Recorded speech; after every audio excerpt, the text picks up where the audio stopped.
I believe we can work together and we can thrive together. And I just want to close by once again thanking Governor Hochul for her service to the state of New York, for giving me this opportunity.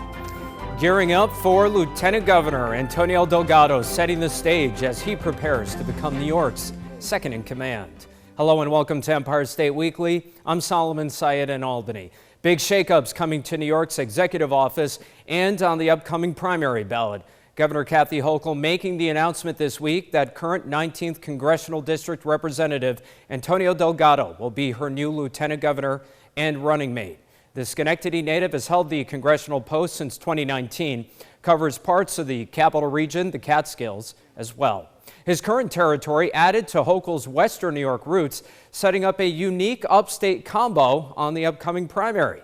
Now, while Delgado still has congressional responsibilities to wrap up ahead of his transition, you will see his name on the primary ballot in June, something Delgado says he is prepared for.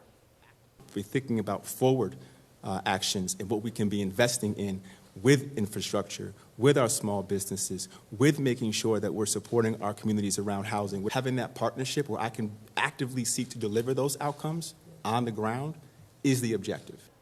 Now, Governor Hochul saying Delgado's tenacity shown in Congress, part of the reason why they're teaming up now.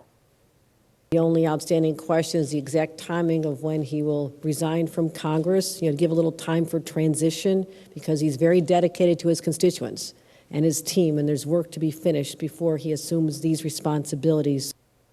Now, while Hochul is confident in this pick, coming off the scandal and resignation of her previous lieutenant governor, Brian Benjamin, it's certainly been a target of her leading Republican opponent, Congressman Lee Zeldin. Just act with integrity and honor. So serving the public is what public service is about. It's not about being served by the public.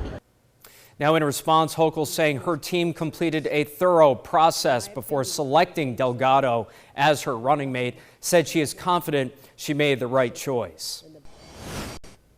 Now, this move is not only causing a shakeup on the gubernatorial ballot, it is also changing the race in the 19th Congressional District this year. Delgado was poised to face off with Dutchess County Executive Mark Molinero in November. Neither candidate had a primary challenger. We're joined now by Mr. Molinero.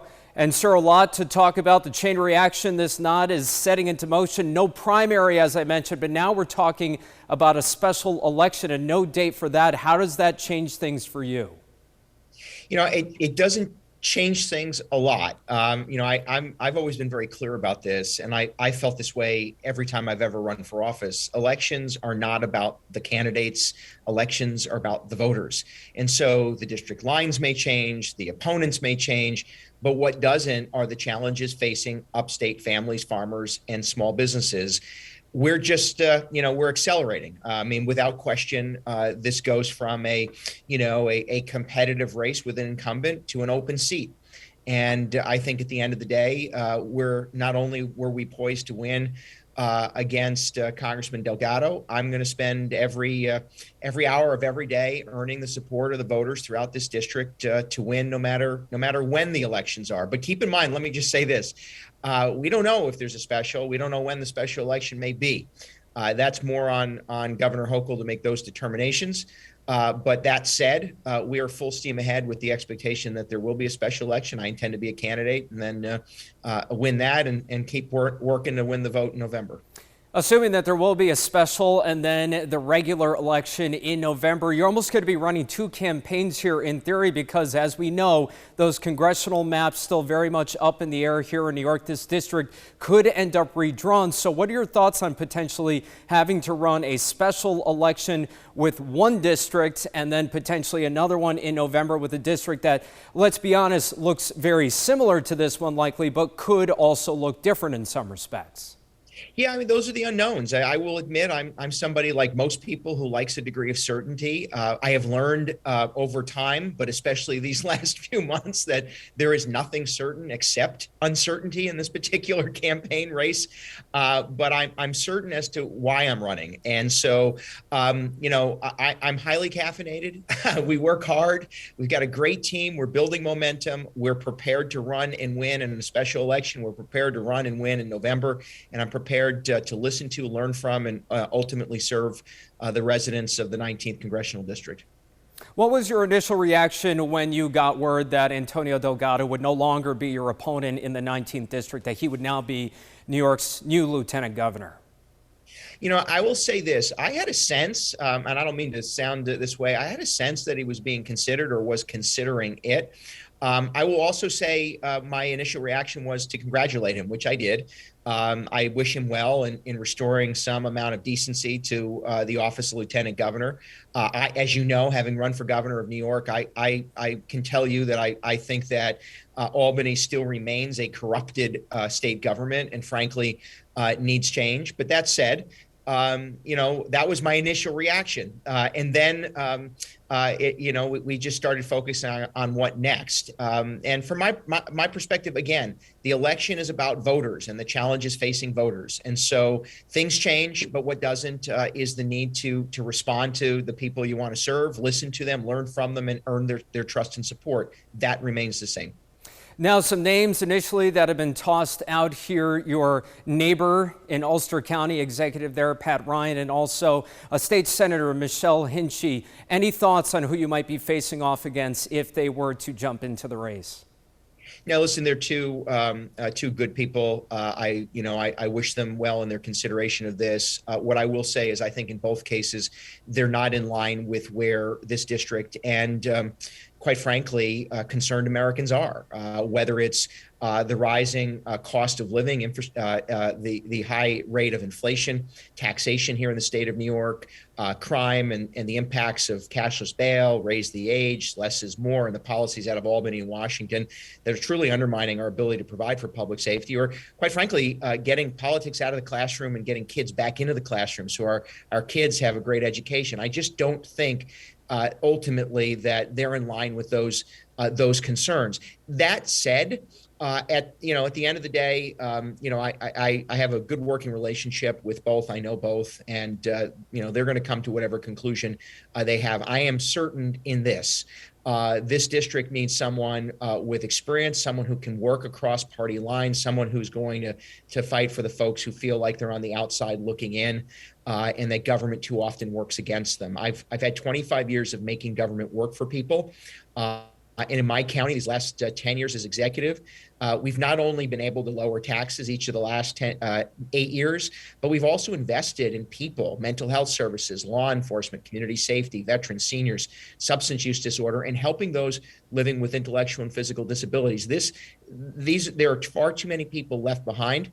I've made a lifetime of speaking out for them, and I believe that we're well suited to represent the district well, to listen to and learn from the people here, and to provide them good leadership. Dutchess County Executive Mark Molinero, thanks so much for your time. We appreciate it. Well, it's been just over a month now since new rules went into place limiting solitary confinement in New York's prisons. Coming up, we're going to speak with the Corrections Officers Union and inmate advocates to gauge how the change has been impacting prison life so far.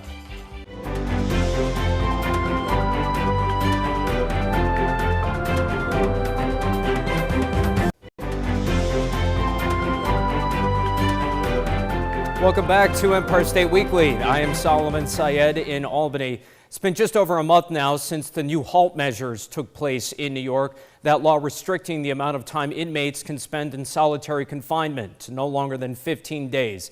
Justice reform advocates celebrating that change in the name of mental health. However, correctional officers across the state worried about what this could mean for safety in prisons. Taking a quick look at the number of incidents against prison inmates and staff. We're going to look back at the past 2 years now. Number of assaults against staff and inmates statewide, fairly similar, though the trend of assaults on prison staff, that has been on the rise since 2017. Now, as we mentioned, safety is a primary concern on behalf of prison staff. I'm joined right now by Michael Powers. He's the president of the New York State Correctional Officers Police Benevolent Association. Michael, thank you for joining us today. Been about a month and since HALT was implemented. What are the biggest changes you're hearing from your union members on the inside? The morale's pretty low. The violence is pretty high right now in the correctional facilities. We've seen about a 35% increase in violent acts towards staff and inmate or incarcerated individuals since the start of April 1 of this year. on a scale which we get from Doc's weekly numbers every week. On that scale, will show that we'll far exceed the amounts of violent acts in these correctional facilities in this year going forward, which we've seen a significant increase since 2014 to current date. Acts of violence, amounts of contraband, attacks on staff, and attacks on other incarcerated individuals. Now, you mentioned these assaults have been trending upwards for a few years now.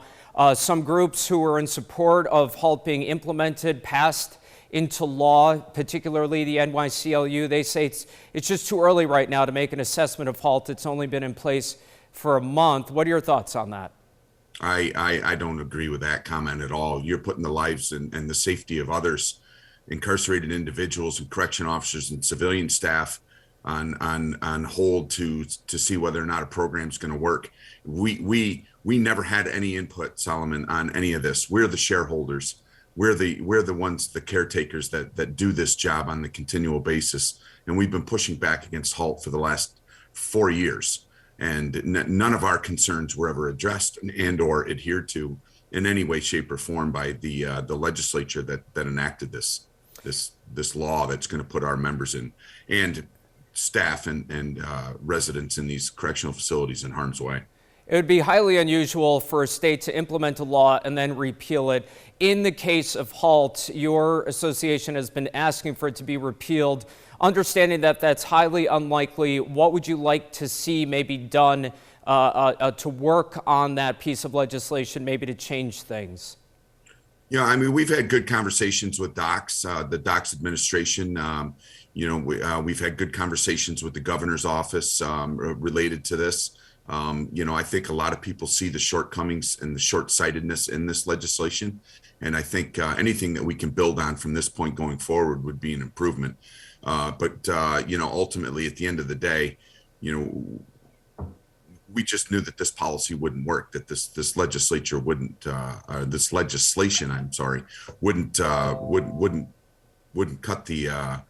cut it for us at the end of the day, because of the fact that we're dealing with much more violent offenders now than we have in the past couple of years. So it's we'll continue to have these conversations, but ultimately our concerns go unheard to much of the legislature and the left-leaning legislature. And it's frustrating on our end because people's lives and health and safety is at risk here. And it doesn't appear to be a concern for them, more of just something to be able to pass and say that they were able to get something done without really any true research or comments. And to add on top of that, I mean, we've actually asked the legislature for the last 2 years to do a violence study in these correctional facilities to be able to find out what is triggering this rise in violence with a much smaller inmate population. And we'll continue to push that. But unfortunately, the last couple of years prior to HALT being enacted, we asked for that violence study and they chose not to act on that. And that just, in my opinion, just goes to show that they have no significant concerns for the staff and the wellness of the people in these correctional facilities. Well, we'll continue to follow it here on Empire State Weekly. Michael Powers, president of NYSCOPA, we appreciate your time. Thanks so much. Thank you, Solomon. Now to take a look at the other side of this discussion, the incarcerated individuals, their rights to fair, humane treatment on the inside. We're pleased to be joined by Jared Trujillo, the Policy Counsel of the New York Civil Liberties Union. Jared, the name of the game here, of course, finding balance between safety and mental health. What have you heard in these first 4 weeks of the new normal in New York's prisons? Well, there really isn't. I really couldn't even say that there is a direct standard quite yet, just because the HALT, Long-Term Solitary Confinement Act, was just implemented on March 31st. So we're still waiting to see what the RMAS units look like. The RMAS units are the units that are supposed to be replacing solitary. We're still monitoring to make sure that people are getting access to out-of-cell treatment, to make sure that people aren't being put into solitary confinement when they shouldn't be. Within the HALT Act, there were some classes of people that should never be placed in solitary. That includes pregnant people and people that are immediately postpartum. That includes very young people, and that includes people with serious mental health issues. So we're still monitoring to see what the implementation looks like. But at the same time, this is a really exciting time for New York. New York is the first state in the country to fully implement the UN Mandela rules that limit solitary confinement, that limit torture in prisons and jails. Now, Jared, on the flip side, now Scope is saying that according to these numbers in the first month of the implementation of HALT, they are seeing those prison assaults continue on their trend. It would set another record 2 years in a row for prison assaults. You're saying you think it's way too early to make an assessment on the success of HALT just because it's way too early. It's too early to make. So I think that you can call HALT a success in many ways. We know that even just spending a few days in solitary confinement can have permanent physiological and sociological effects on people that can last for their entire lives. We know that, and HALT doesn't in solitary confinement, but it does limit it to 15 days for most people. However, at the same time, we did know that the number of reported assaults in prisons and jails was on a bit of a upward trajectory, but that's something that pre-existed HALT. I would also just like to note that the definition of assault within that DOCS reports is incredibly broad.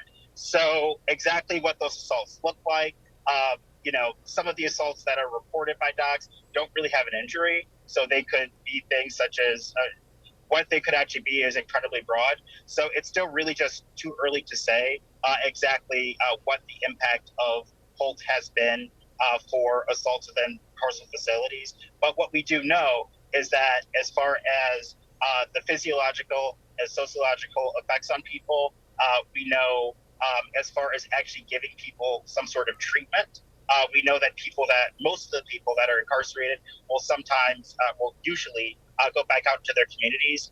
Torturing people in solitary confinement does not make people safer when they go back into their communities. Giving people access to services through RMAS units, which the HALT Solitary Confinement Act calls for, that is what community safety looks like. Well, this is a conversation that will continue on Empire State Weekly. Jared Trujillo with the New York Civil Liberties Union. See you're traveling there. We really appreciate you taking the time today. Thanks so much. Great. Thank you. Thank you, Jared.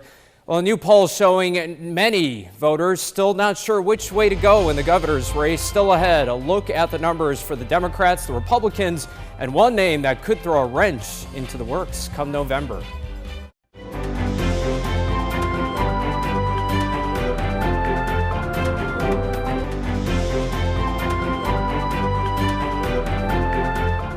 Welcome back. Empire State Weekly is your local election headquarters. We're going to dig into a new Emerson College Pix 11 The Hill poll, showing some very interesting insight into the candidates and the issues as these elections draw nearer. Let's start with a look at the primary race for governor. On the Democratic side, Governor Kathy Hochul, the preference right now, 45% of likely Democratic primary voters support her, 12% lining up with Congressman Tom Suozzi, 7% selecting NYC public advocate Jumaane Williams. But get this, look at that number there on the lower right-hand part of your screen, 22% of voters remaining undecided. All right, let's look over at the Republican field. Polling there is showing that Lee Zeldin is drawing 26% of the support there. He is the presumptive nominee at this point.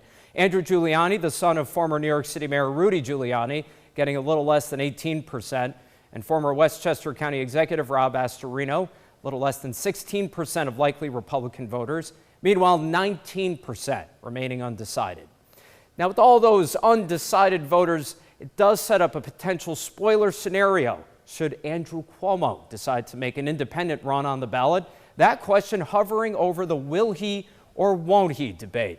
Our poll finding that a generic Democratic candidate and a generic Republican candidate would be in a virtual tie with 33% support each, with former Governor Cuomo in the race.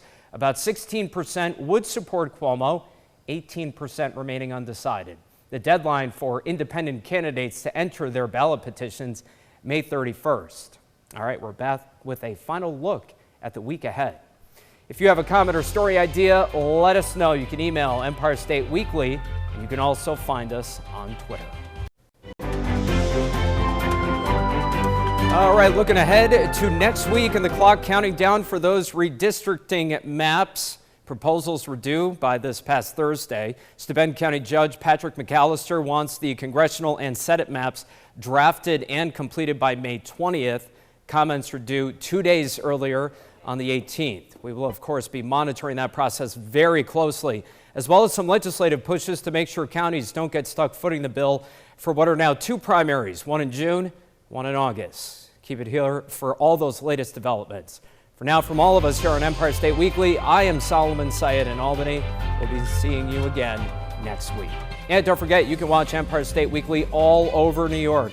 Here's a full schedule of Empire State Weekly on 10 television stations across New York.